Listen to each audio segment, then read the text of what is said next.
शिवाजी महाराज आणि महात्मा ज्योतिबा फुले, मी माझ्या बँकेचा अभ्यास जर केला तर शिवाजी महाराज आणि महात्मा ज्योतिबा फुले मध्ये जे पात्र शेतकरी आहे, जे पात्र आहे त्यांना सुद्धा पैसे दिले नाही। मग देवेंद्र फडणवीस साहेबांचं सरकार होतं, नंतर उद्धव साहेबांचं सरकार आलं। फडणवीस साहेबांनी शिवाजी महाराजांची योजना नावानं योजना सुरू केली, उद्धव साहेबांनी महात्मा ज्योतिबा फुलेंच्या नावानं योजना सुरू केली।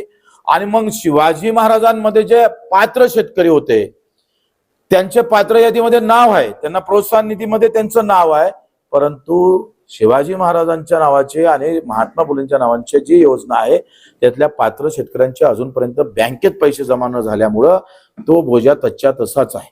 म्हणजे मी जर माझ्या बँकेचा विचार केला तर 22,426 शेतकरी पात्र होते छत्रपती शिवाजी महाराज मध्ये, आणि लाभ न मिळाल्याची संख्या अर्धी आहे, 10,000 आहे। म्हणजे हा आकडा काही वेगळाच आहे। तुम्ही जर पाहिलं तर महात्मा फुले मध्ये जे उद्धव साहेबांना कर्जमाफी केली होती ती 12,217 लोकांना एकंदरीत आम्ही जिल्हा मध्यवर्ती बँकेचे शेतकरी पात्र ठरले होते, पण त्याच्यामध्ये 2,180 लोक पात्र असून सुद्धा पैसे भेटले नाही। प्रोत्साहन निधी सुद्धा तसंच आहे, प्रोत्साहन निधी सुद्धा 1,363 लोकांना भेटला नाही। म्हणजे आपण घोषणा केली आणि घोषणा केल्यानंतर त्याची जे आपण शेवटच्या शेतकऱ्यापर्यंत ते कर्जमाफी झाले पाहिजे ते गेलीच नाही।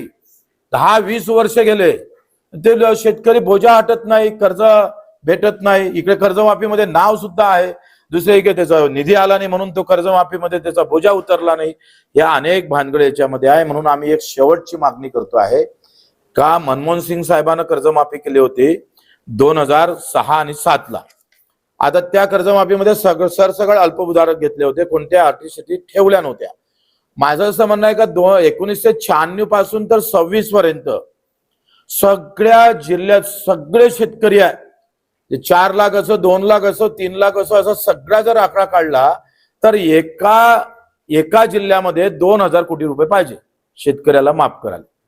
30 जिल्हे जर पकडले तर 60 ते 70 75,000 कोटी पाहिजे, म्हणजे पुरा 7-12 कोरा होते। सरकारनं मनावर घेतलं पाहिजे आणि दर वर्षाले 25,000 कोटीची तरतूद कर्जमाफीसाठी, कर्जमुक्तीसाठी 3 टप्प्यात कर्जमाफी केली पाहिजे। दरवर्षी बजेटमध्ये 25 ते 30,000 कोटी ठेवावं, सगळ्यांचे 7-12 3 टप्प्यामध्ये नील करून टाका आणि महाराष्ट्राचा इतिहास अख्ख्या हिंदुस्थानाला कळू द्या। वास्तविक पाहता केंद्र सरकारनं कर्जमाफी करणं गरजेचं आहे, परंतु राज्य सरकारनं ते अंगावर घेतलं असेल तर हा एक नवीन उपक्रम या सरकारनं राबवणं गरजेचं आहे।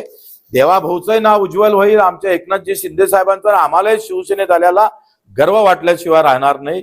आणि ही पण मागणी आम्ही करतोय 1996 पासून तर 2026 पर्यंत पुऱ्या महाराष्ट्राला 75,000 कोटी पाहिजे।